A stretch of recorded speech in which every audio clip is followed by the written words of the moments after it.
Við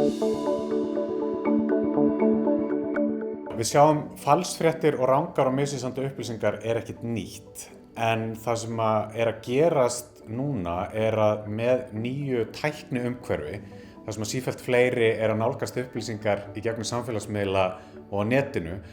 að þá hefur dreifing á röngum og misvísandi upplýsingum aukist, sem að þýðir að hlutverk traustra á hefðbundinna fjölmiðla hefur kannski aldrei verið jafn mikilvægt og einmitt nú. En á sama tíma að þá eiga þeir undir högg að sækja vegna þess að rekstrarumhverfið hjá þeim er erfiðara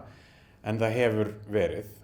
Ég tel að lýðræðinu sé ógnað af falsfréttum og upplýsingaóreiðu af því að við eigum erfitt með að fóta okkur í öllum þeim upplýsingum sem við erum að sjá, við vitum ekki hvað er falskt og hvað er satt, en það kannski snýst ekki endilega um að finna hvað er satt, við megum alveg vera ósammála. Lykillinn er við megum vera ósammála en við erum rétt á réttum upplýsingum til þess að geta tekið upplýstar ákvarðanir og á því byggir lýðræðisleg umræða.